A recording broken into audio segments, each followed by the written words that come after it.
Bien, muy buenas tardes. No, buenos días. Buenos días, todavía no son tardes. Muy buenos días a todos.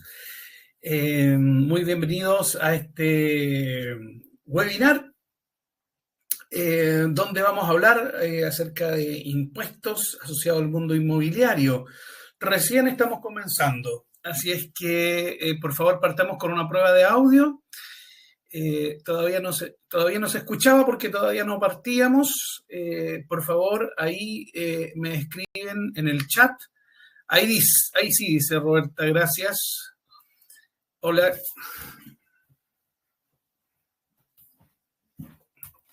Ajustar un poquito la altura. Ahí sí, mejor. Ahora sí, ahí se escucha. Perfecto. Se escucha, Macarena. Mauricio, Carlota, Pamela, Macarena, Carmen Gloria. Bien, perfecto. Ahí Arnaldo. Saludos, Arnaldo.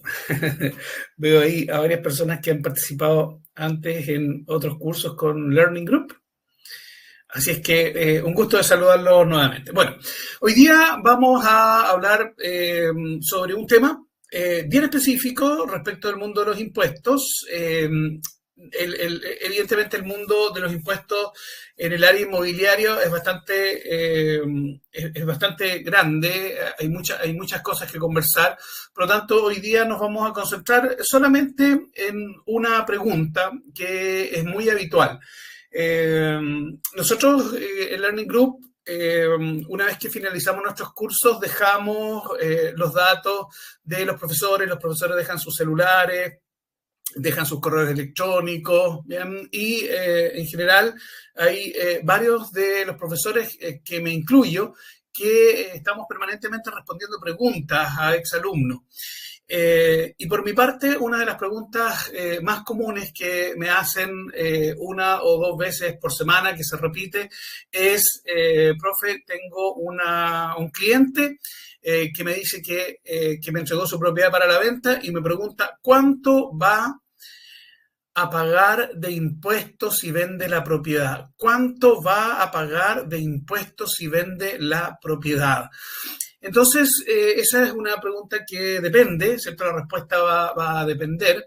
Entonces, nos vamos a concentrar hoy día en responder esa simple pregunta. Esta clase está orientada principalmente a corredores de propiedades.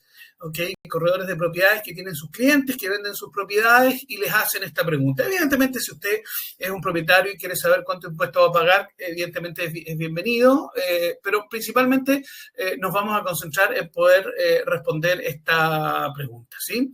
Entonces, bueno, lo primero que nosotros tenemos que pensar cuando escuchamos una pregunta de estas características, ¿cuánto debo pagar de impuestos si vendo mi propiedad? Normalmente lo que sucede es que las personas, los clientes que venden las propiedades, no saben qué impuesto es, no tienen antecedentes, algo han escuchado, no tienen mucha claridad sobre el mundo de los impuestos. Entonces, lo que primero tenemos que dilucidar es, bueno, ¿de qué estamos hablando? Porque vamos a achicar aquí un poquito. Aquí, para que se vea mejor, vamos a ver de qué estamos hablando. Si nuestro cliente se refiere a qué impuesto, ¿sí? Al vender la propiedad, porque podría ser, por ejemplo, IVA. ¿Sí? Recuerden ustedes que el IVA es un impuesto al consumo de una tasa del 19%, que grava las ventas y los servicios, ¿cierto? Y eso está regulado por el decreto ley 825, y su característica es que se declara mes a mes, ¿cierto? Efectuada la venta, efectuado el servicio, el mes siguiente se hace la declaración correspondiente. La mayoría de las personas que estamos aquí hoy día conversando pagamos IVA todos los días cuando recibimos algún producto, algún servicio en una boleta o en una factura, ¿ok? Y la otra alternativa podría ser la renta, ¿cierto? El impuesto a la renta, es decir, un impuesto que tanto le afecta a las personas como a las empresas, y que tiene tasas progresivas para las personas y que tienen algunas tasas proporcionales para las empresas. Bien, y la característica del impuesto a la renta es que se declara una vez al año, en el mes de abril. De hecho, ya estamos a puertas de comenzar las declaraciones de renta del año pasado. Así es que esas serían las dos alternativas, ¿de acuerdo? Respecto de las preguntas que vayan a ir surgiendo, si hay alguna pregunta que escape a lo que estamos conversando, pero sea del tópico de los impuestos, ustedes si quieren me las pueden hacer directamente ahí a mi WhatsApp, más 569-630-88096. Ahí les dejo mi WhatsApp. También estoy en el grupo de WhatsApp de este webinar. Déjenme saludarlos ahí para que ustedes guarden mis datos. Saludos del profesor Daniel Brown. Ok, entonces ahí les acabo de compartir, los acabo de saludar en el grupo de WhatsApp. Si quieren, guarden mis datos, por favor. Le ponen ahí profe Daniel Brown de Learning Group.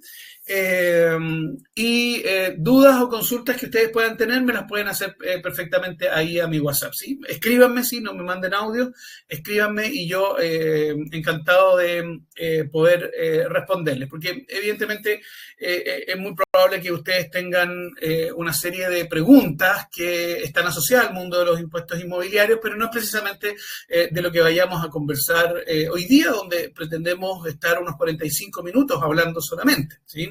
Recuerden ustedes que nosotros tenemos un curso respecto del tema de impuestos inmobiliarios y es un curso que dura aproximadamente unas 25 horas de clase.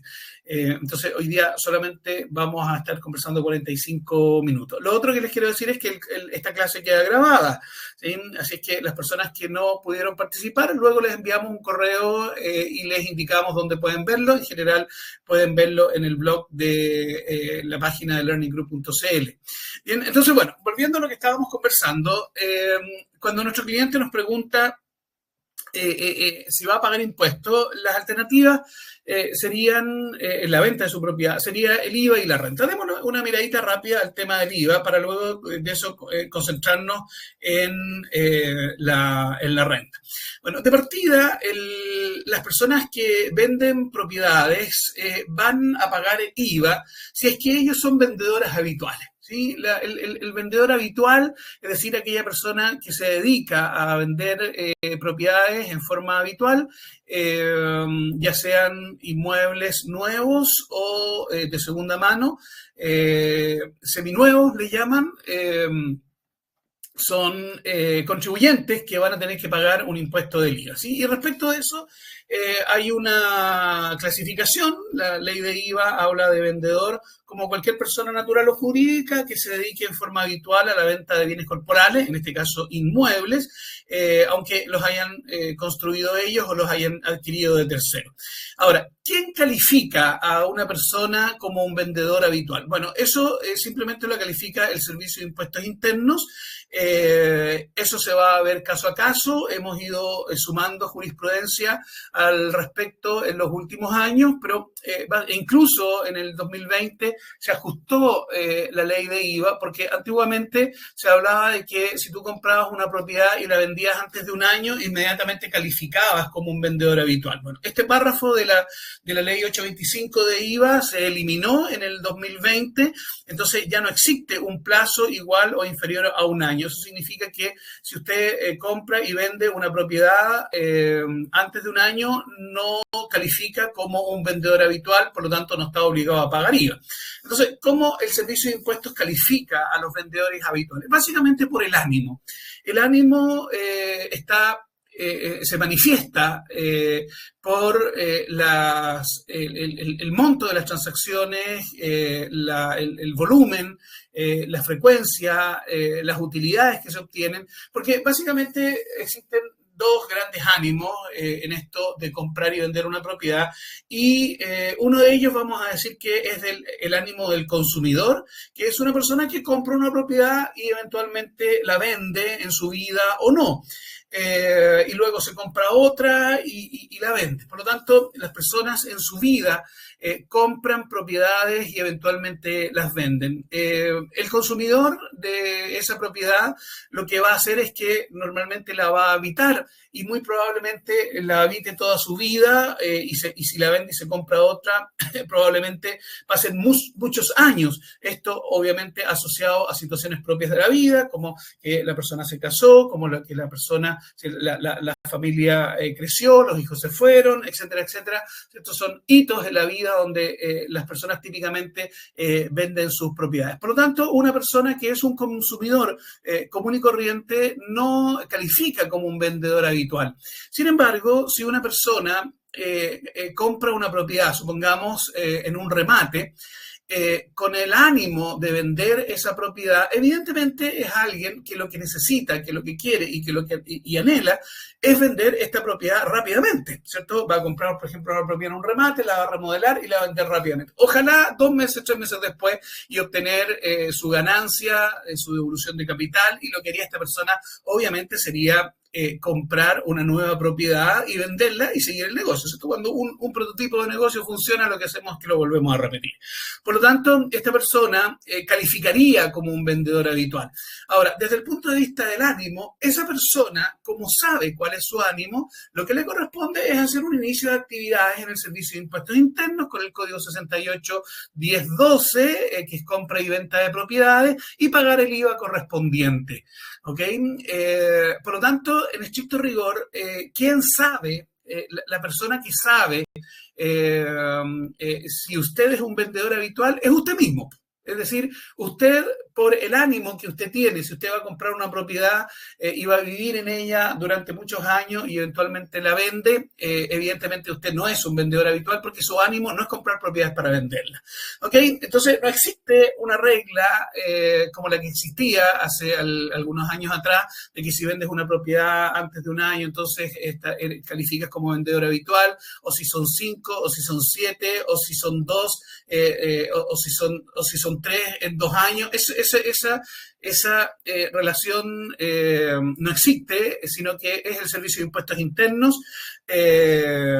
quien hace esa calificación. ¿Por qué? Porque el Servicio de Impuestos Internos, que tiene toda la información de las notarías, de los conservadores, obviamente ellos saben cuáles son las transacciones que realizan las personas. Por lo tanto, una persona que tiene el ánimo de comprar y vender propiedades se va a comportar de esa manera y va a hacer un comportamiento anormal respecto de la persona que podría estar comprando propiedades simplemente para vivir en ella. Entonces, ante la detección del Servicio de Impuestos Internos de una persona que no ha hecho inicio de actividades, pero que tiene un comportamiento de comprar y vender propiedades como si tuviese un ánimo de hacer negocio, de generar ingresos, y por lo tanto tiene una mayor frecuencia, tiene un mayor volumen, el Servicio de Impuestos Internos podría decir, ya, esta persona que en los últimos 3 años ha comprado y vendido 4, 5 propiedades, 3 propiedades, lo que sea, la vamos a llamar a fiscalización. ¿Okay? Y ahí en la fiscalización, si usted no tiene el ánimo, no ha tenido el ánimo de hacer negocios comprando y vendiendo propiedades, entonces usted le explicará al inspector del Servicio de Impuestos Internos, al fiscalizador, mire, señor, lo que sucedió es que yo me compré esta propiedad y pasó tal y tal cosa, y resulta que vendí esa propiedad, claro, me compré otra, y luego de eso, supongamos, me enteré de que tenía una enfermedad, aquí le traigo los certificados médicos, como usted puede ver, esta enfermedad no la cubre ni este plan ni este otro plan, por lo tanto esto me ha salido carísimo, así es que decidí vender la propiedad. Afortunadamente me mejoré, ¿cierto? Y con el saldo que me quedó de mis ahorros me compré otra propiedad que la he vendido porque resulta que los vecinos para mí son insoportables, a mí me gusta el silencio, me gusta la tranquilidad, me gusta la paz, entonces ahora, claro, he vendido por tercera vez esta propiedad, etcétera, etcétera, etcétera, etcétera. Usted tendrá que decirle y justificarse ante el Servicio de Impuestos Internos, ante una fiscalización, y decirle, señores, yo no soy un vendedor habitual por tales y tales y tales y tales razones. Evidentemente, entre más compras, entre más ventas, entre mayor frecuencia, entre más utilidades usted tenga, más difícil va a defender esa tesis. Por lo tanto, estamos en una situación en donde alguien sabe que compra y vende propiedades con el ánimo de generar ingresos, pero simplemente no ha cumplido con su responsabilidad. Desde ese punto de vista, es bastante fácil aplicar el criterio para un cliente que nos dice si va a pagar IVA por vender una propiedad. Entonces, aquella persona, por ejemplo, que está comprando propiedades, las remodela y las vende, aunque no haya hecho inicio de actividades, el corredor, el asesor, el broker, tendría que decirle, claro, lo que pasa es que Impuestos Internos lo podría calificar como un vendedor habitual, porque su ánimo no es precisamente comprar una propiedad para venderla, sino que su ánimo es comprar una propiedad con el propósito de remodelarla, de venderla, de sacarle un mayor valor, y eso se manifiesta en su comportamiento, ¿de acuerdo? El resto corre por cuenta del cliente, ¿cierto? Si es que va a cumplir o no con las obligaciones que le corresponden, ¿de acuerdo? Por lo tanto, vamos a dejar el concepto del IVA hasta ahí. Lo vamos a resumir simplemente en ese concepto, porque vamos a avanzar con más bien otro impuesto que nos interesa, que es el impuesto a la renta. Bueno, el impuesto a la renta, aquí sí que hay mucha más tela que cortar respecto de lo que las personas preguntan. Es mucho más frecuente, por lo tanto, que las personas que vendan una propiedad puedan estar afectas a un impuesto a la renta. Entonces, recordarles a ustedes que en el impuesto a la renta nosotros tenemos dos grandes categorías, que estas categorías lo que pretenden es clasificar precisamente a los contribuyentes, y de acuerdo a la categoría correspondiente, lo que van a hacer es que, lo que va a suceder es que se le va a calcular el impuesto a la renta de una manera o de otra. Por ejemplo, el impuesto de segunda categoría grava las rentas de las personas, del trabajo, de las personas dependientes. Por ejemplo, vamos aquí a poner a Ana María, vamos a suponer que Ana María es una persona natural, ella no ha hecho un inicio de actividades y recibe ingresos. Por ejemplo, tiene una liquidación de sueldo, también presta servicios y para eso emite boletas de honorario. Vamos a suponer que Ana María también es socia de una empresa, por lo tanto retira dinero, ese dinero entra a su bolsillo, lo mismo que, supongamos, ella tiene 2 o 3 propiedades que las arrienda y estas propiedades, estos ingresos también llegan a su bolsillo. Entonces, el sueldo, los honorarios, los retiros, los ingresos por propiedades son ingresos que van directo a su bolsillo. Y por lo tanto podrían estar gravados con el impuesto de segunda categoría. Ahora, ¿cómo se calcula el impuesto? Ese impuesto, bueno, se calcula en base a una tabla muy popular, que es el global complementario, que es una tabla que va por tramos. Entonces, desde el tramo 0, de 0 pesos hasta 10 millones y algo, eso está exento. Desde los 10 millones, casi 11, hasta los 24, hay un 4%, y así van avanzando los tramos en un 8, un 13, un 23, un 30, un 35, hasta un 40% de los ingresos de una persona. Eso significa más o menos que una persona que tiene ingresos por más de 250 millones de pesos es una persona que está en el tope de la tabla y que paga un 40% por sus ingresos. Se llama global complementario porque es un complemento de todos los ingresos que las personas podrían tener. Esos ingresos se calculan en forma, esos ingresos se calculan en forma anual. Dijimos que a diferencia de el IVA, ¿cierto? El IVA se calcula y se declara mensualmente. El impuesto a la renta es distinto porque el impuesto a la renta se calcula todos los ingresos de la persona en el año y, por ejemplo, en el año 2024 y en abril del 2025 se hace la declaración de impuestos de todos los ingresos del año anterior. ¿Ok? Entonces, eso significa que una persona, por ejemplo, que tiene propiedades, ya sea para arrendarlas o para vivir en ellas, y tiene un sueldo y eventualmente tiene una empresa y retira dinero de ahí, esa persona en estricto rigor no está obligada a hacer un inicio de actividades, sino que perfectamente puede tributar por sus ingresos como una persona natural. La otra alternativa es que la persona decida hacer un inicio de actividades en la primera categoría, ¿sí? El impuesto de primera categoría grava las rentas de actividades empresariales. Entonces, vamos a decir que en general en la primera categoría están las empresas. Entonces, por ejemplo, hay una sociedad, aquí hay una figurita, ¿cierto?, que representa un edificio. Entonces, vamos a suponer que esa es una sociedad por acciones, que su propósito, por ejemplo, es comprar y vender propiedades, ¿sí? O construir propiedades y venderlas. Y esa configuración podría corresponderle, por ejemplo, a una sociedad, o también podría ser perfectamente una persona natural que hace inicio de actividades en primera categoría. A esa figura se le conoce como el empresario individual, es decir, una persona que tributa en primera categoría con las reglas de una empresa, no con las reglas de una persona.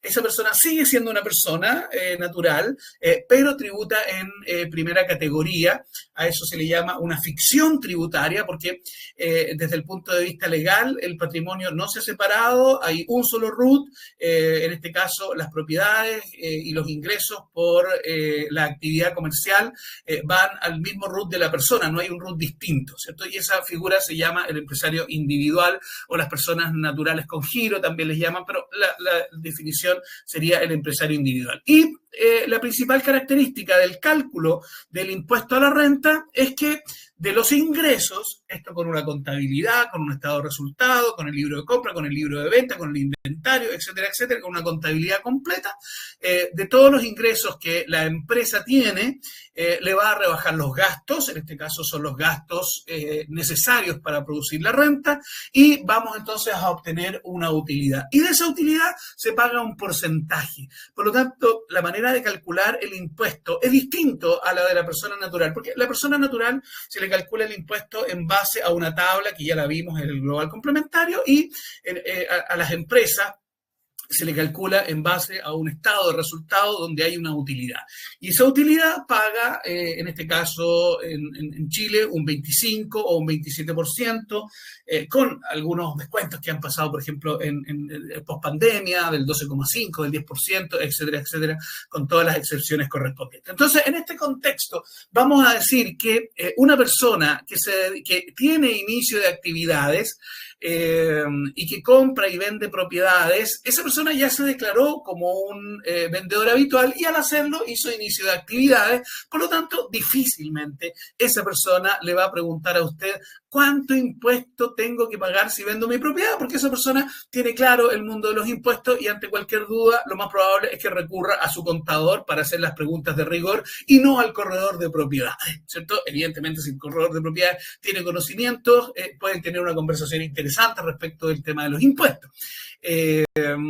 Por lo tanto, lo que podemos concluir es que esta pregunta de si una persona vende su propiedad va a pagar impuesto a la renta, ¿cierto?, sería la que las personas naturales, las personas comunes y corrientes eventualmente hacen cuando venden su propiedad.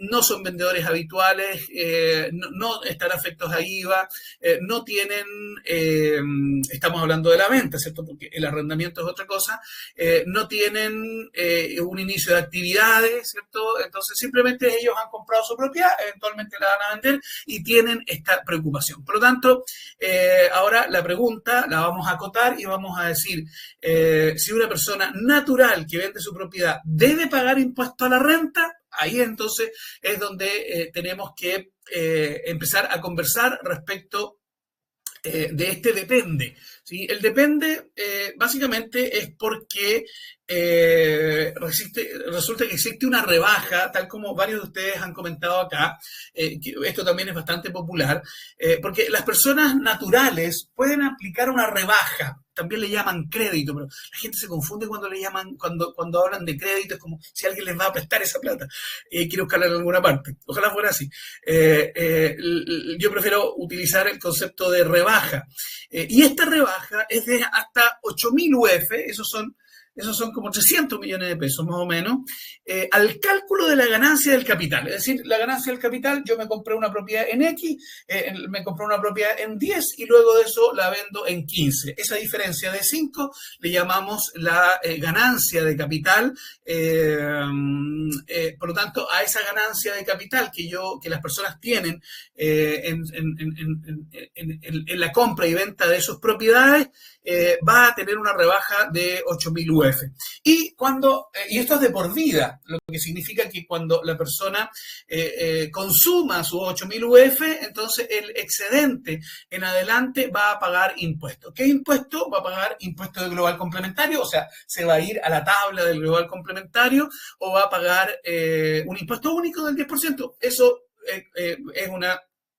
eso lo puede escoger el mismo contribuyente, de acuerdo, obviamente, a lo que le salga más barato. Hagamos un ejemplo. Miren, aquí tenemos un ejemplo donde una persona natural, se ha comprado una propiedad en el año 2017 por 6.000 UF. ¿Sí? Esta persona vende su propiedad en el año 2025 por 9.000 UF. ¿Sí? Por lo tanto, ¿cuánta utilidad tuvo esta persona? Bueno, la venta fue de 9.000 UF, la compra fue de 6.000 UF, por lo tanto, esta persona tuvo una utilidad de 3.000 UF. Tiene que pagar impuestos por estas 3.000 UFs que obtuvo de utilidad por la compra-venta de esta propiedad entre el 2017 y el 2025, no. ¿Por qué? Porque esto es considerado un ingreso no renta, porque esta persona tiene un crédito de 8.000 UF, por lo tanto ha consumido de sus 8.000 UF, ha consumido 3.000 UF, por lo tanto le queda un saldo de 5.000 UF. Luego, en la segunda franja, esta persona, vamos a suponer que compra una propiedad por 8.000 UF en el mismo año 2025 y la vende en el año 2030. Por lo tanto, esta persona ha tenido una nueva utilidad de 5.000 UF, la ha comprado en 8.000 UF y la ha vendido en 13.000 UF. Por lo tanto, 13.000 UF menos 8.000 UF son 5.000 UF de utilidad. La pregunta es, ¿tiene que pagar impuestos ahora por estas 5.000 UF? Bueno, la respuesta es no, porque resulta que todavía precisamente le quedaba un crédito de 5.000 UF de la operación anterior. Recuerden ustedes que esto es de por vida. Este crédito de las 8.000 UF. Por lo tanto, lo que sí sucede ahora es que el saldo de las 8.000 UF está en cero, es decir, esta persona ha consumido todo su crédito de las 8.000 UF. Por lo tanto, esta persona ahora compra una propiedad en 14.000 UF en el año 2030 y supongamos que la vende en el año 2045. La compró en 14.000 UF, la vendió en 18.000, por lo tanto 18.000 menos 14 son 4.000 UF. ¿Estas 4.000 UF pagan impuesto a la renta? Sí. En este caso, sí, porque esta persona ya ha consumido todas sus 8.000 UF, por lo tanto, estas 4.000 UF pagan impuesto de global complementario o un impuesto del 10%, lo que sea más barato. ¿Ok? Ahora, resulta que, hay una pregunta obvia asociada a esto, y es ¿quién lleva la cuenta? ¿Cierto? ¿Quién lleva la cuenta? Porque un cliente nos podría decir, podríamos avanzar a este momento en que el cliente nos dice, oye, ¿tengo que pagar impuestos si vendo mi propiedad? Usted le dice, bueno, depende, ¿cierto? Usted sabe que hay un crédito de 8.000 UF, es decir, por las utilidades que usted tenga de la compra y venta de sus propiedades, tiene 8.000 UF de crédito. Entonces, el cliente dice, sí, lo que pasa es que yo ya vendí una propiedad. Entonces, ahí en su momento, en el 2019, le pedí al contador que me hiciera eso y se declaró el impuesto, pero me acuerdo que no tuve que pagar nada. Entonces, ahora tengo dudas de cuánto es lo que tendría que pagar, ¿cierto? Entonces, ¿qué tendríamos que hacer en una situación como esa? Obviamente tendríamos que ir a ver quién lleva la cuenta, ¿cierto? ¿Cuánto le queda a esta persona que no lo tiene claro? Entonces, lo que hay que hacer es básicamente ir al formulario 22 del impuesto a la renta, del impuesto anual de la renta. Los contribuyentes que declaran anualmente sus impuestos lo hacen en un formulario que es el formulario 22. Y ahí en el formulario 22 hay un recuadro, en el recuadro número 2, donde precisamente se encuentra la determinación del mayor o menor valor obtenido por personas naturales en las enajenaciones de bienes raíces situados en Chile, no asignados a una empresa individual, ¿cierto? Ahí apareció la figura del empresario individual. Entonces, hay un recuadro, el recuadro número 2, el formulario 22 del impuesto a la renta, donde se hace el cálculo correspondiente de las 8.000 UF y al final del recuadro, en el código 1062, dice saldo de ingreso no renta a utilizar en los ejercicios siguientes. Por lo tanto, no hay una tabla, ¿cierto? No hay una consulta donde uno se meta al servicio de impuestos internos y aparezca toda la relación ordenadita, por lo menos no hasta ahora. Y lo que nos quedaría, ¿cierto?, es pedirle a nuestro cliente la carpeta tributaria con las declaraciones anuales de impuestos, desde que él tenga memoria, ¿cierto?, de que se ha comprado y vendido una propiedad. Entonces, nos vamos a este recuadro, al recuadro número 2, y nos vamos aquí a la línea 1062 y vemos cuánto es el saldo que queda, porque este saldo, ¿cierto?, se va arrastrando de año tras año, tras año, tras año, y siempre es bueno echarle una miradita a las declaraciones anuales, porque claro, uno podría solicitar la del último año y ver cuánto es lo que queda, pero siempre es bueno mirar hacia atrás, porque no es cosa que de pronto el mismo contribuyente, ¿cierto?, haya hecho su declaración y por alguna razón haya eliminado ese número o algo más haya pasado. ¿De acuerdo? Por lo tanto, estas 8.000 UF, ¿cierto?, de crédito se controlan ahí, ¿cierto? Estas 8.000 UF, Carolina, sí, son propiedades comerciales, oficinas, son propiedades, es cierto, que están a nombre de una persona natural, ¿cierto? Esa es la clasificación. Si esa propiedad estuviese a nombre si estuviesen a nombre de una sociedad, evidentemente no, ¿ok? Señores, de repente veo algunas preguntas, en general no voy a ir respondiendo la mayoría de las preguntas en esta oportunidad. Hay cerca de 500 personas conectadas, lo cual es fantástico, y por lo tanto es muy probable que las mismas preguntas que ustedes estén haciendo se vayan respondiendo más adelante. Si por alguna razón usted tiene una pregunta urgente que no comprendió o simplemente yo no lo mencioné, señores, después escríbame por WhatsApp que yo encantado los ayudo, ¿sí? Todas las personas naturales tienen esas 8.000 UF de crédito a rebajar. Así es, Rosemary. Por lo tanto, ¿cierto? El concepto hasta ahora sería que una persona que es un contribuyente que no tiene inicio de actividades, que no es una persona habitual, que no tiene obligación de hacer inicio de actividades y eventualmente vende su propiedad, tiene este crédito de las 8.000 UF. ¿Quién tiene el saldo de eso? Lo tiene el mismo formulario donde se hace la declaración de impuestos y uno lo puede conseguir con una carpeta tributaria o pedírselo al cliente, ¿sí? Pueden escribir, Daniela, al mismo grupo de WhatsApp, por supuesto. ¿Quién lleva la cuenta? Formulario 22, línea 1062, ahí lo podemos saber. Ahora, resulta que existe un pero en esta situación, y el pero es el siguiente. Resulta que es posible que alguien no califique, ¿ok? Es posible que alguien no califique. para usar las 8.000 UF. ¿Sí? Es probable, por lo tanto, que un contribuyente vaya a decir, ya, voy a ocupar mis 8.000 UF, pero por alguna razón esta persona no califica. Y si no califica, esta persona lo que va a tener que hacer es que la utilidad obtenida la va a tener entonces que llevar a la tablita del global complementario. Entonces, aquí es clave preguntarle a las personas en qué año compró la propiedad, porque hay un hito importantísimo que sucede en el año 2004.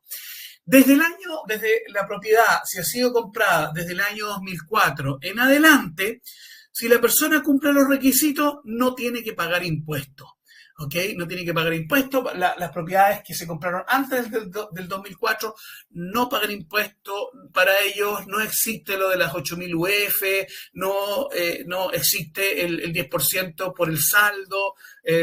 Por esas propiedades, todo esto que hemos conversado no existe. Simplemente esas personas no están afectas a este impuesto de segunda categoría por las utilidades de la empresa, de la propiedad que han comprado antes del 2004. ¿Sí? Por lo tanto, si la persona le dice que compró la propiedad antes del 2004, entonces extraordinario, eso significa que está exento de impuestos y no tenemos que hacer ningún cálculo. Pero resulta que para esto hay requisitos. ¿Cuáles son los requisitos? Bueno, no vender a empresas relacionadas. ¿Qué es una empresa relacionada? Una empresa donde yo tengo algún interés, donde yo tengo una participación. Por ejemplo, soy socio de la empresa, ¿sí? Obviamente, o soy socio o soy socio de la empresa de la que soy socio, ¿sí? No sé si se entendió, pero vamos a suponer que yo le estoy vendiendo la propiedad a una sociedad, ¿cierto? Y uno de los socios de esa sociedad es una sociedad, y yo soy socio de esa sociedad. Entonces eso sería un relacionado. Por lo tanto, le vamos a preguntar a nuestro cliente a quién le está vendiendo esta propiedad que compró antes del año 2004. La pregunta del año 2004 es fundamental. Recuerden ustedes, como hitos del año 2004, en el 2004 aparece Facebook, ¿sí? Aparece Facebook, aparece también Gmail, ¿ok? Gmail. ¿Qué más pasó en el 2004? En el 2004 estaba George Bush de presidente en Estados Unidos y don Ricardo Lagos aquí en Chile. Fue el tsunami del Índico, ¿sí? Ese terrible desastre natural. Estaba de moda el código Da Vinci, por si alguien se acuerda. ¿Qué más pasó en ese año? Apareció el GTA San Andrés, a los que les gusta jugar GTA, apareció ahí en el 2004. También fue el final de Friends, el último capítulo de Friends, y fue el primer capítulo de Lost. Brasil le ganó a Argentina en la Copa América Penales y se casó Britney Spears en un matrimonio que duró 55 horas y después se divorció. Y Daddy Yankee hace que el reggaetón se convierta en un fenómeno mundial con la gasolina. ¿Ok? Eso, digamos, para que usted se recuerde que hay un hito en el año 2004, ¿cierto? Y para aliviar esta charla numérica.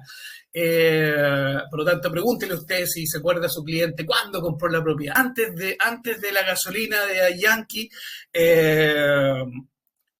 no, si no es memoria Macarena, lo tengo anotado. Sí, lo tengo anotado. Lo averigüé. Tremendos hitos, sí, claro. Sí. Sí, lo que pasa es que, Natalie, en la conversación con los clientes suelen decir, no me acuerdo cuándo la compré, fue en el 2010 o fue en el 2005, fue en el 2001, entonces para ubicar a nuestros clientes. ¿Sí? Bueno, salgamos de los datos freak, como dice Natalie, y volvamos entonces al año 2004. La persona compró la propiedad antes del 2004, por lo tanto no tiene que pagar impuesto a la renta, salvo que le haya vendido su propiedad a alguna empresa relacionada. ¿Sí? Si le está vendiendo la propiedad a una persona, entonces, ¿cierto? La persona es persona, no es empresa, por lo tanto, antes del 2004 no tiene que pagar impuestos a la renta. Ahora, Si la persona compró la propiedad en el 2004 o en adelante, entonces sí tendría, o sea, sí calificaría para las 8.000 UF, ¿sí? Calificaría para las 8.000 UF. Esta persona podría usar las 8.000 UF y una vez que se agoten esas 8.000 UF, entonces el exceso de las 8.000 UF va a pagar impuesto global complementario y el 10% de impuesto único, siempre y cuando cumpla los requisitos. Entonces, ¿cuáles son los requisitos acá para usar las 8.000 UF?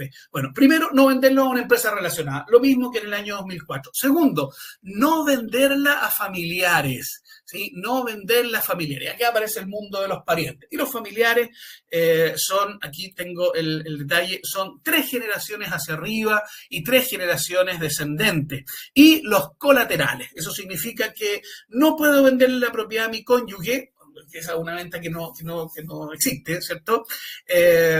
No puedo venderle la propiedad a mis padres ni a mis abuelos, no le puedo vender la propiedad a mi hijo o a un nieto, no le puedo vender la propiedad a mi hermano o mi hermana, no le puedo vender la propiedad a un tío o una tía, etc. Existe 3 líneas de consanguinidad hacia arriba, hacia los costados, ¿cierto? Y los colaterales. Por lo tanto, sí, la presentación, Carmen Gloria, la vamos a dejar ahí disponible en nuestro blog para que ustedes la descarguen. Por lo tanto, si usted le está vendiendo una propiedad, por ejemplo, a un hijo, porque usted ¿cierto? Quiere evitar el impuesto a la herencia, entonces resulta que eso no tiene derecho a las 8.000 UF y esa utilidad se va a ir directo al global complementario. Ahora, ojo, que la utilidad está asociada a un valor de venta. Si yo voy y le vendo una propiedad a mi hijo, vamos a suponer que me compré una propiedad en 3.000 UF, y resulta que esa propiedad me la compré en el 2015 y ahora la estoy vendiendo, entonces yo voy a decir, ya, la voy a vender en las mismas 3.000 UF para no tener utilidad. Eso no se puede hacer. O sea, se puede hacer. Lo que pasa es que el Servicio de Impuestos Internos lo va a detectar y Impuestos Internos lo que va a hacer es que va a hacer una tasación, ¿de acuerdo? Por lo tanto, el precio de la venta tiene que ser un precio de valor de mercado, no exactamente la tasación, pero es evidente que si esa propiedad de 3.000 UF que me compré en el 2015, hoy día se están vendiendo en 5.000, 5.500 UF, si yo la vendo en 3.000 UF, evidentemente lo que yo voy a estar haciendo es eludir el impuesto. Pretender eludir el impuesto porque no tengo derecho a las 8.000 UF y al no tener derecho a las 8.000 UF yo digo, pero no tuvo ninguna utilidad. Esas cosas no se pueden hacer. Lo que va a suceder es que Impuestos Internos va a hacer una tasación de la propiedad y va a decir, señor, usted le vendió la propiedad a su hijo, no tiene derecho a las 8.000 UF y usted se ganó por la propiedad que la compró en 3.000 UF. En estricto rigor, las propiedades hoy día, ese tipo de propiedades, por la tasación que tiene aquí nuestro tasador perito del Servicio de Impuestos Internos, son 5.500 UF, 3, 4, 5, son 2.500 UF de utilidad y esa utilidad va a ir a parar entonces a su global complementario. ¿De acuerdo? Por lo tanto, el tema de los familiares es crítico y lo otro que también es crítico es que no puedes vender esa propiedad antes de un año. Es decir, la puedes vender antes de un año. Lo que pasa es que si la vendes antes de un año, no tienes derecho a las 8.000 UF. ¿Okay? Recuérdense que el tema del IVA, eso ya no existe, pero en renta, si vendes la propiedad antes de un año, no calificas para las 8.000 UF. Y esto, por ejemplo, es una trampa típica. ¿Para quiénes? Para las personas que heredan propiedades. Las personas heredan una propiedad, ¿cierto? Le ponen el valor el avalúo fiscal en la masa hereditaria cuando hacen su posesión efectiva, ¿cierto? Y ustedes saben que el valor del avalúo fiscal evidentemente es mucho más bajo que el valor comercial. Entonces, situaciones como esa yo las veo lamentablemente bastante seguido, que algunos hermanos reciben su herencia, le ponen ahí el valor en la masa hereditaria del avalúo fiscal, 30 millones de pesos. Y la venden, evidentemente, rápidamente para cada uno obtener su parte y la venden en 80, 90, 100 millones de pesos. Y toda esa utilidad, si vendes la propiedad antes de un año, se va directo al global complementario, en el caso de los hermanos, en las proporciones de cada uno de ellos. Por lo tanto, la venta a familiares, la venta a sociedades y la venta antes de un año es una bandera, es una alerta roja, es una bandera roja en la conversación con su cliente. Vamos a echarle una miradita a vamos a echarle una miradita a un Excel para hacer un par de ejercicios y con eso terminamos, nuestra exposición. ¿Sí? Déjenme compartirles pantalla. Esta planillita luego yo se las voy a compartir. Acá está. Yo se las voy a compartir. Acá en esta planilla, las vamos a dejar después ahí para que ustedes la descarguen y la usen. Bueno, esto que ustedes están viendo acá, esta tablita es el famoso global complementario para nuestra contribuyente, que la vamos a poner aquí, Ana María, que compró una propiedad en el 2015 y la está vendiendo hoy día en el año 2025. ¿Sí? Entonces, aquí ustedes pueden ver en esta tabla del global complementario los tramos que son ingresos desde 0 hasta 10 millones, casi 11, está exento, entre los 10 y los 24 se paga un 4%, entre el 24 y 40 millones, un 8 y así, un 13, un 23, un 30, un 35 y un 40%. Entonces, de acuerdo a estos tramos, es que se calcula el impuesto de global complementario, que sería el impuesto de segunda categoría, para las personas naturales, en este caso, que compran y venden propiedades y que tienen su excepción de las 8.000 UF. ¿Sí? Entonces, vamos a suponer, bueno, aquí a la derecha tengo algunas simulaciones. Aquí tengo la simulación de una persona que, por ejemplo, arrienda propiedades, es decir, tiene propiedades y las arrienda, por lo tanto tiene ingresos. Acá tenemos el ingreso por la venta de una propiedad, es decir, que es superior a las 8.000 UF o simplemente no califica para las 8.000 UF, ingresos por sueldo, ingresos por retiros de una empresa, ingresos por honorario. ¿Sí? Esta es una tabla explicativa que hace algunos cálculos, no tiene, digamos, todo lo que corresponde, como por ejemplo, no sé, no está el impuesto único a los trabajadores, no está el descuento de la previsión en el caso de las boletas de honorario, en fin, pero es bastante completa para hacer algunas simulaciones.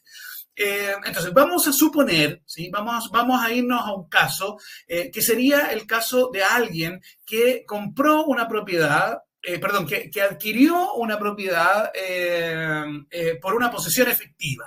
¿Sí? Entonces, vamos a suponer que la posesión efectiva se hizo por 1.500 UF. ¿Sí? Las personas hicieron su posesión efectiva, obtuvieron el valor del avalúo fiscal, ¿cierto? Y el avalúo fiscal decía 1.500 UF. Vamos a suponer que esto sucedió,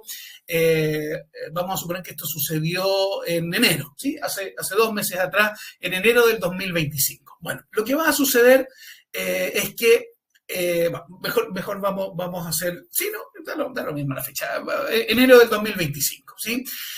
Y esta persona, junto con sus hermanos, ¿cierto? Decidieron, no, vamos a suponer que es una sola persona. Si esta persona, heredera de la propiedad, ha decidido entonces venderla rápidamente y resulta que el precio de mercado es un precio de 4.000 UF. ¿Sí?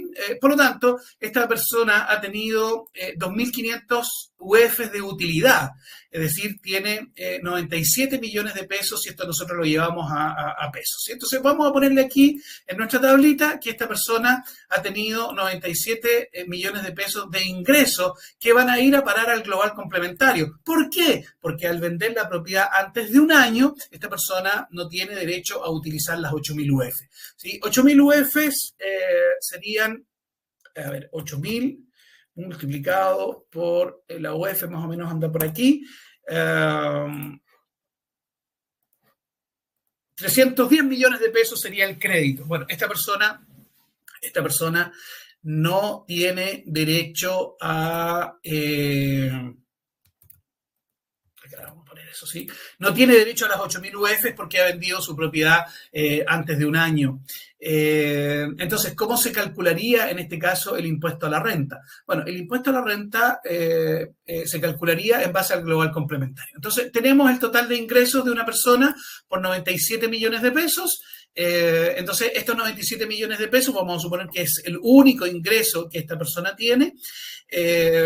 Así es que esto tendría que entrar en este tramo entre los 96 y los 250 millones de pesos. Por lo tanto, se paga un 35%. Hay una rebaja ahí que tiene el propósito de amortiguar el paso entre un tramo y otro. Y por lo tanto, a esta persona lo que le va a suceder es que le va a llegar un giro del Servicio de Impuestos Internos indicándole que tiene que pagar 15 millones de pesos. En general, de Tesorería General de la República. ¿Sí? Impuestos Internos le va a avisar primero y Tesorería se va a encargar de cobrar. Bueno, la pregunta en una situación como esta, ¿sí? La pregunta es típicamente de los clientes. ¿Puedo vender la propiedad en 1.500 UF? No, no puede vender la propiedad en 1.500 UF, ¿cierto? Porque en general, o sea, lo que va a suceder es que el Servicio de Impuestos Internos se lo va a cuestionar, ¿sí? Menos se lo puede vender a un familiar, ni mucho menos porque tampoco califica para las 8.000 UF. Por lo tanto, esta persona, en estricto rigor, ¿cierto?, que necesita este ingreso, obviamente lo va a vender a valor de mercado. ¿Cuánto pagaría esta persona? Bueno, 15 millones de pesos. ¿Qué podría hacer esta persona? Lo que esta persona podría hacer sería esperar, ¿cierto? Sería esperar un año, ¿cierto? Las fechas se cuentan de inscripción de conservador en conservador, y en el caso de la herencia, ahí se puede apelar un poquito y se puede extender a la fecha de la posesión efectiva, ¿sí? Eso se puede apelar. Por lo tanto, esta persona tendría que esperar un año. Por lo tanto, la pregunta es, señor cliente, ¿usted quiere esperar un año para ahorrarse esos 15 millones de pesos? Entonces, obviamente, esa es una decisión del cliente. El cliente podría decir, bueno, me estoy ganando 97 millones de pesos, son 15 millones de pesos de impuestos, por lo tanto, ¿cierto?, me va a quedar con 70 y algo. Y la persona, obviamente, podría también tomar la decisión de esperar un año, ¿cierto?, y ahorrarse esos 15 millones. Esa decisión es de la persona.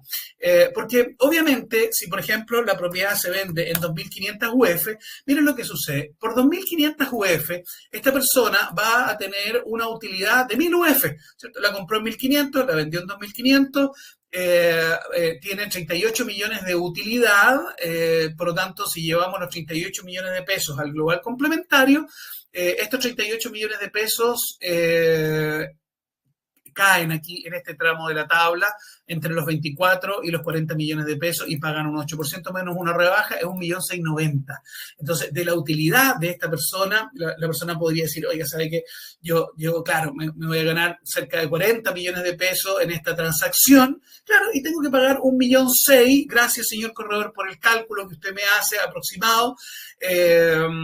Por lo tanto, ¿saben qué? Voy a pagar nomás el impuesto de 1.600.000. Ahora, obviamente, ¿cierto? Obviamente, esa, como les insisto, es una decisión del cliente y uno como corredor más o menos tiene que manejar un poquito los números como para poder orientar al cliente en cuánto impuesto va a pagar. Ahora, aquí hay un componente o unos componentes que son fundamentales. Por ejemplo, ¿qué pasa si el cliente supongamos tiene 10 propiedades que las arrienda en 350.000 pesos? Bueno, resulta que los ingresos por propiedades, aquí estamos pensando en propiedades que se arriendan en 350.000 pesos con una cuota de crédito de 250. Bueno, lo que sucedió en este caso es que los ingresos por arriendos por 10 propiedades, vamos a suponer que no hay de FL2 en este caso, no hay ninguna propiedad de FL2, o pongámosle 2 de FL2, que da lo mismo para el caso. Los ingresos por arriendo son de 42 millones de pesos. Por lo tanto, en mi global complementario ya no tengo 38 millones de pesos, tengo 80 millones de pesos. Bueno, luego voy a rebajar los intereses, que ustedes saben que se pueden rebajar del artículo 55 bis, que por lo demás tienen un tope, ¿sí? Porque pagué intereses por 15 millones de pesos y pude rebajar 5. Por lo tanto, tengo 75 millones de pesos de renta imponible. Así es que estoy en este tramo y salté. Entonces, del tramo, creo que era en este tramo estaba, ¿cierto? En el 13%, salté del 13 al 30%. ¿Qué pasa si esta persona tiene un buen sueldo? Vamos a suponer que esta persona tiene 70 millones de pesos de ingresos por sueldos. Bueno, mire lo que ha sucedido. Ahora, el ingreso por los sueldos, más por el arriendo de las propiedades, más la venta de la propiedad, sitúan a esta persona en los 96, entre los 96 y los 250 millones de pesos en un 35%. Por lo tanto, por eso se llama global complementario, porque es un complemento de todos los ingresos de esta persona. Dicho de otra manera, el sueldo de esta persona y los arriendos arrastraron a la utilidad por la venta de la propiedad, la arrastraron a este tramo de la tabla. Estoy aquí en este tramo de la tabla y estoy pagando 33 millones de pesos de impuestos, donde obviamente esta utilidad de 38 millones de pesos ahora está pagando un 35 y no un 13, me parece que era un 13 o un 23. ¿De acuerdo? Por lo tanto, obviamente la pregunta que uno tiene que hacerle luego al cliente respecto de si estas utilidades van a ir a parar al global complementario es cómo está su global complementario. Entonces, si el cliente dice, mire, el año pasado estuve casi llego al último tramo, bueno, entonces tenemos una situación donde la propiedad, la utilidad por la propiedad que no calificó en las 8.000 UF, lo que le va a suceder es que va a pagar un 30, un 35 o un 40%, bueno, menos las rebajas correspondientes, ¿cierto? Pero eso es más o menos para hacer un cálculo así sin echar en ninguna tabla, en ninguna planilla. Ahora, la situación podría ser aún más extrema, ¿cierto? En que esta persona, aparte de eso, tenga 30 millones de pesos por honorario, y vamos a suponer que ha retirado de una empresa 150 millones de pesos. ¿Cierto? Esta persona tiene 300 millones de pesos de ingresos. Ustedes se fijan que ya los intereses no se los podemos descontar. Pues, ¿sí? Hay una cierta cantidad de unidades tributarias anuales en las que se puede rebajar estos intereses. Entonces ya la persona no puede rebajar los intereses de los créditos, tiene ingresos por 330 millones de pesos, está aquí en este tramo de la tabla pagando un 40%, es un pésimo año, ¿cierto? Algunas contribuciones se pudieron rebajar, bueno, aquí están los créditos por honorarios, aquí están los créditos por retiros que vienen de acá, de la empresa que está, vamos a suponer, en el 14A, en el semi-integrado, en fin. Esta persona necesita urgente una asesoría tributaria, ¿cierto? Necesita urgente una asesoría tributaria. Esta persona, por ejemplo, claramente es alguien que al momento de recibir una herencia perfectamente podría esperar, ¿cierto? Porque por los tipos de ingresos que tiene, probablemente no le es urgente vender la propiedad. Por lo tanto, para ahorrarse una buena cantidad de impuestos, prácticamente un 40% sobre 38 millones de pesos, que serían como 15 millones de pesos. Para ahorrarse esos 15 millones de pesos, esta persona lo mejor que podría hacer es esperar un año, ¿de acuerdo? Sigue siendo una decisión de nuestro cliente, ¿de acuerdo? Bueno, lo que yo partiría haciendo con esta persona es despejando esto, sacaría estas 10 propiedades y las llevaría a primera categoría, haría empresario individual, ¿cierto? Y informaría que estas propiedades son del empresario individual. Y si hay alguna de FL2, esa la dejaría a nombre de Ana María simplemente y no pasaría a empresario individual. Y si después de eso yo quiero pasarlo a alguna sociedad, bueno, hago una reestructuración tributaria y traspaso esas propiedades del empresario individual a una sociedad y de esa manera no tengo que pagar impuesto a la renta, porque las personas que donan, por ejemplo, o que aportan sus propiedades personales a una sociedad, eso el Servicio de Impuestos Internos lo considera una venta, por lo tanto, sería también una venta a un relacionado y esa venta a un relacionado no califica para las 8.000 UF. ¿De acuerdo? Entonces, lo que vamos a hacer es que yo les voy a compartir ahí en la página, también lo puedo subir al grupo de WhatsApp, esta planillita, para que ustedes más o menos hagan sus cálculos. Están las fórmulas aquí, están todas las formulitas para que a las personas que les guste el Excel la vayan revisando, ¿cierto? Sí. Para que vean cómo está hecha, pero en general yo lo que hago cuando un cliente me pregunta si va a pagar impuestos y el terreno empieza, depende, y me encuentro en una situación donde la persona sí podría pagar impuestos y me pregunta cuánto exactamente, bueno, yo le pregunto ¿cierto? Si tiene propiedades, si tiene ingresos, si tiene sueldo, si ha hecho boletas de honorarios, etcétera, etcétera. ¿Sí? Así es que les dejo esta planillita y vamos a volver a nuestra presentación para ya cerrar esta charla de hoy.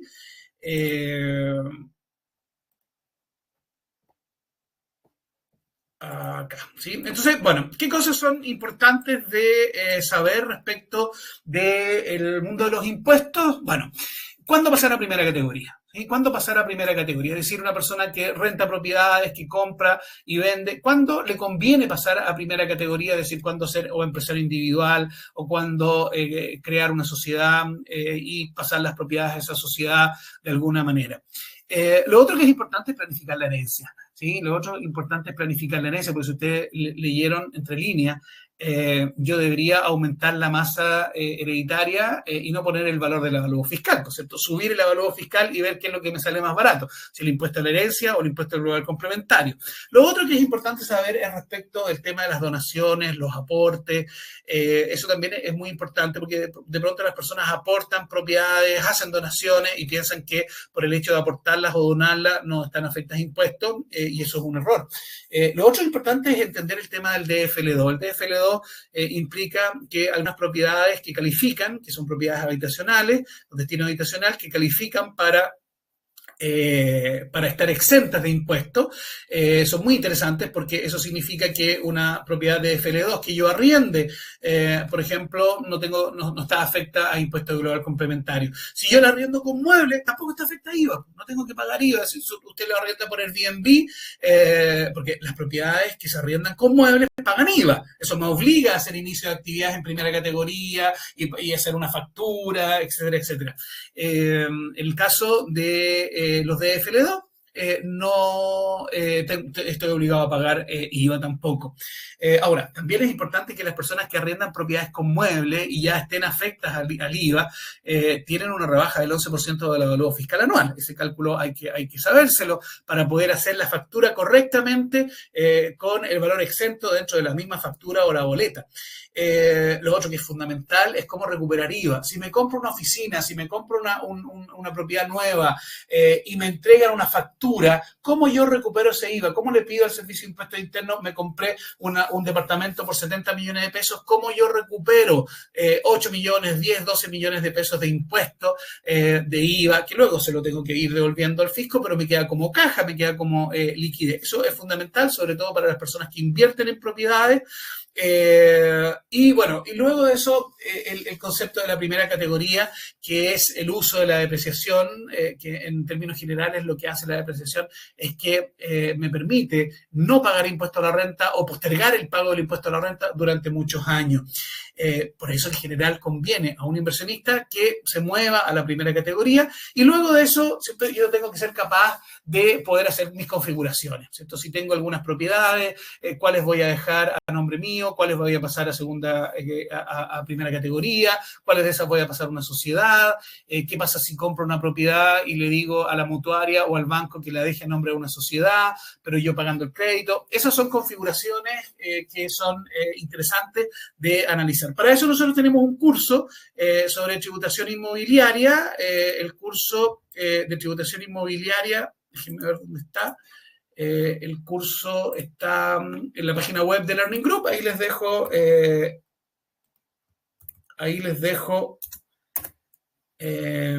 la dirección.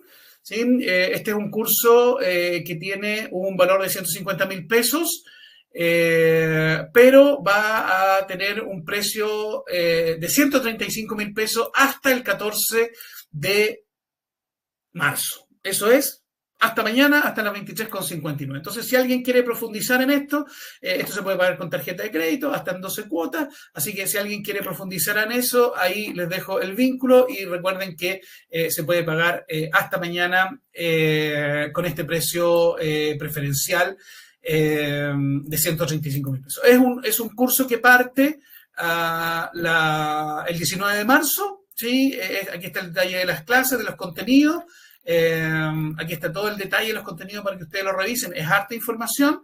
Yo participo en una clase, pero tenemos a un experto tributarista que es Alex López, que por lo demás, señores, Alex es una persona extraordinaria porque yo lo veo ahí en los grupos respondiéndole todas las preguntas a los alumnos de hace 2 meses, del año pasado, responde, preguntas gratis, todo el rato, ¿sí? Entonces, aparte del curso, ustedes van a tener una asesoría gratuita de cada una de sus situaciones, que evidentemente, ¿cierto? Si luego ustedes necesitan hacer un trámite o lo que sea, van a tener que contratar a un contador y pagarle, ¿cierto? Pero las consultas y las asesorías están ahí disponibles. Creo que no cargó no cargó la pantalla. ¿Sí? No cargó la pantalla. Ahí la voy a volver a compartir. Ahí sí cargó la pantalla. ¿Sí? Entonces, ahí está el detalle que les estaba mencionando. Este es el curso. ¿Okay? Este es el curso Tributación Inmobiliaria para Inversionistas. Ahí está la dirección. Este es el precio, 150.000 pesos, pero está en 135 hasta mañana. ¿Sí? Ahí están el detalle de los contenidos. Ahí están las opiniones de exalumnos, tenemos más de 1.500 opiniones de puras 5 estrellas, estamos muy orgullosos de eso, y lo que les comentaba, ¿cierto?, era que yo participo en ese curso. Aquí hay una fotografía mía con harto Photoshop, y aquí está la fotografía de Alex López, el especialista con el cual ustedes pueden profundizar en cada uno de sus casos, aparte, evidentemente, de las clases, ¿sí? Así es que, señores, un placer. El precio para exalumno es de 105, María Salazar. ¿Sí? El precio para exalumno es de 105.000 pesos. ¿Sí? Entonces, tú regístrate, paga y ponle pagar 135 y te va a hacer el descuento para exalumnos. ¿Sí?